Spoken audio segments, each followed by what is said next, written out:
Hello and welcome back to ourchildren.com.au. My name's Laurie Brooke and today we are talking about school graduations. Firstly, if you have a child graduating from school this year, congratulations. It's a big milestone in their lives and one for you too especially. But school graduations, when it comes to divorce and separation, can be slightly tarnished, especially if that divorce and separation is relatively new and there's still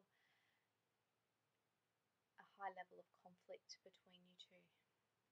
It might make an awkward ceremony to have you both sitting there, or if there's new partners that you don't like, if they're sitting there as well.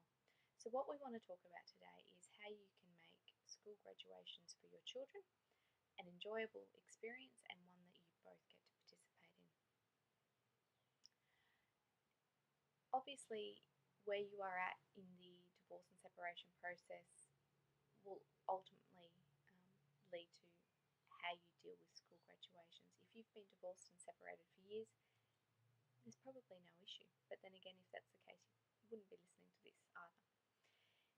If there is a high level of conflict, one thing that you need to do is remember that today, the graduation, it's all about your child.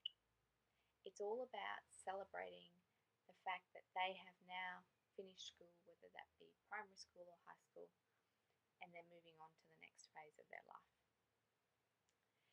You want to be able to ensure that they get to celebrate this occasion, and for most children this means that they'll want to celebrate it with both parents being around. So as best as you can, put those feelings aside and turn up to the graduation. Now, it doesn't necessarily mean that you have to sit side by side. Obviously it's great for your child if you've got that relationship that you can, but if you can't, don't sit near each other. If the conflict is so high that you cannot be sitting in front of the other one or next to the other one, don't do it. Take all steps that you can to avoid that conflict. But at the same time, remember that you don't want to make it awkward for your child. So after the graduation ceremony, they're going to want to come up. They're going to want to see you. You're going to want to give them a kiss and hugs and congratulate them for achieving this milestone. And you'll probably need to do that as a family unit. It may be awkward and uncomfortable for you, but if you can step up and try and play that bigger role for the sake of your child, it's going to make all the more difference for them on this particular day.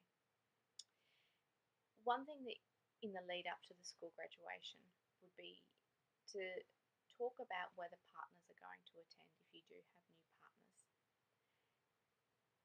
Your partners may play a significant role in your child's life, and if they do, then there's probably no difficulties in them coming. But if your partners are a cause of conflict and heightened stress and anxiety between you two, then there's a possibility that it might be the same for your child as well. Why? Simply for the fact that if they know, for argument's sake, that mum doesn't like dad's new girlfriend or new partner, and they know that by having her around, mum's going to be stressed, then they're going to be on edge that something gets said and an argument happens. Vice versa, if they know that dad doesn't like mum's new partner, and that by having him around, dad's going to be on edge, then likewise they'll be on edge because they'll be waiting for something to get said, some look to happen, and a conflict will ensue. So think about that. If there are issues with partners, maybe it's best to say, look, I know you'd like to be there, but this day is all about our child. I'm their mum, he's their dad, or I'm their dad, she's their mum. We are going to go there and we are going to have that as a family unit, albeit separated. Yes, they would love to be there, I'm sure, but it's not about you and it's not about them. This is all about your child. So think about that. Think about whether partners are going to be there to help celebrate or whether they're just going to be there to cause conflict. again, I hope you have found this video helpful. If you have any questions or comments, please leave one below. For more free information and resources, come over to ourchildren.com.au and I'll see you there. Bye.